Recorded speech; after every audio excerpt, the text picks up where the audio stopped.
Sivaganga custody മരണം അന്വേഷണം സിബിഐക്ക് കൈമാറി. നമസ്കാരം, കൊട്ടാരക്കര മീഡിയയിലേക്ക് സ്വാഗതം. ശിവഗംഗ കസ്റ്റഡി മരണം സിബിഐ അന്വേഷിക്കും. സംസ്ഥാന സർക്കാരാണ് അന്വേഷണം സിബിഐക്ക് കൈമാറിയത്. മദ്രാസ് ഹൈക്കോടതി ജുഡീഷ്യൽ അന്വേഷണം പ്രഖ്യാപിച്ചതിന് പിന്നാലെയാണ് കൈമാറ്റം. ഇതുകൂടാതെ CBCIDയുടെ പ്രത്യേക അന്വേഷണവും കേസ് അന്വേഷിക്കും. അതിക്രൂര പീഡനമാണ് അജിത് കുമാർ പോലീസിൽ നിന്ന് നേരിട്ടതെന്ന് കോടതി വിമർശിച്ചു. പിന്നാലെയാണ് സർക്കാർ അന്വേഷണം കടുപ്പിച്ചത്.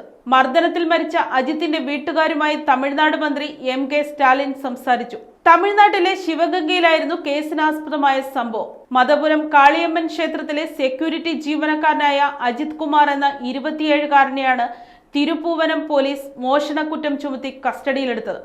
Hindu religious and charitable endowment വകുപ്പിന്റെ കീഴിലുള്ള ക്ഷേത്രത്തിലായിരുന്നു സംഭവം.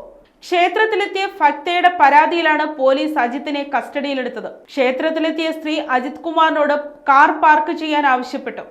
പിന്നാലെ കാറിലുണ്ടായിരുന്ന 10 പവനോളം വരുന്ന സ്വർണ്ണാഭരണങ്ങൾ കാണാതായെന്നായിരുന്നു ആരോപണം. എന്നാൽ കാർ ഓടിക്കാൻ അറിയാത്ത അജിത് കുമാർ വണ്ടി പാർക്ക് ചെയ്യാൻ മറ്റൊരാളുടെ സഹായം തേടിയിരുന്നെന്നാണ് വിവരം. 1 മണിക്കൂറിന് ശേഷം കാറിന്റെ താക്കോൽ തിരികെ കൊടുക്കുകയും ചെയ്തു. ഇവരുടെ പരാതിയെ തുടർന്ന് പോലീസ് അജിത്തിനെ കസ്റ്റഡിയിലെടുത്തു. ആദ്യം ചോദ്യം ചെയ്ത് വിട്ടയച്ചെങ്കിലും വീണ്ടും കസ്റ്റഡിയിലെടുക്കുകയായിരുന്നു. താമസിക്കാതെ തന്നെ അജിത്ത് മരിച്ചുവെന്ന് പോലീസ് കുടുംബത്തെ അറിയിക്കുകയായിരുന്നു.